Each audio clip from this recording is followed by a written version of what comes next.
Our story begins in the early months of 2023 with a noticeable shift in the diplomatic climate.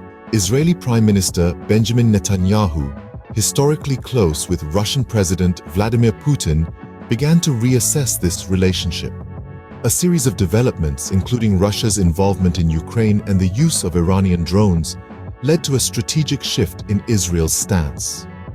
Netanyahu, back in office, considered supporting Ukraine, potentially to align with US interests and counter criticism of his new government's policies.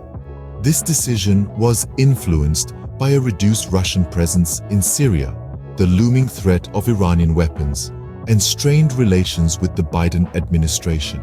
Fast forward to May 2024, and the political landscape in Israel remained unchanged, despite the ongoing conflict with Hamas.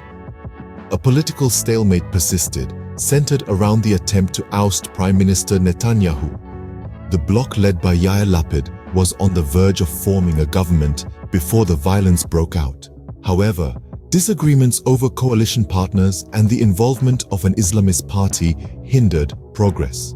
If Lapid failed to form a government by June 2nd, Israel would face its fifth election since 2019.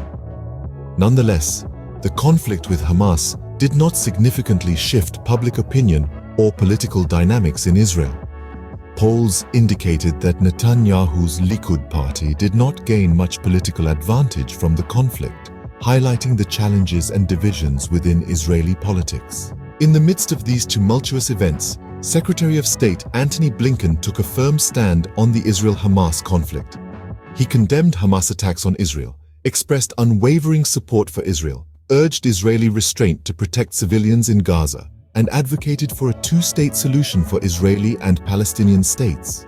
He supported military aid for Israel, emphasized the importance of empathy towards Palestinian civilians, and argued against a ceasefire in Gaza, stating it would give Hamas an advantage. His top priority was to prevent the conflict from spreading beyond Israel and Gaza. Now, as Blinken prepares to meet with Netanyahu, his mission is clear: to broker a ceasefire deal that will bring an end to the violence. This meeting, a culmination of months of strategic shifts and political stalemates, is a testament to the ongoing efforts for peace in a region that has known far too much conflict. To recap, the main points discussed in this video include the change in Netanyahu's diplomatic relationships, the ongoing political stalemate in Israel, the firm stance of Antony Blinken on the Israel-Hamas conflict, and the upcoming meeting between Blinken and Netanyahu with the goal of reaching a ceasefire deal. So, is peace an elusive dream or a tangible reality within our grasp? Only time will tell. But one thing is certain: the quest for peace is a journey, not a destination. And every step taken, no matter how small, is a step in the right direction.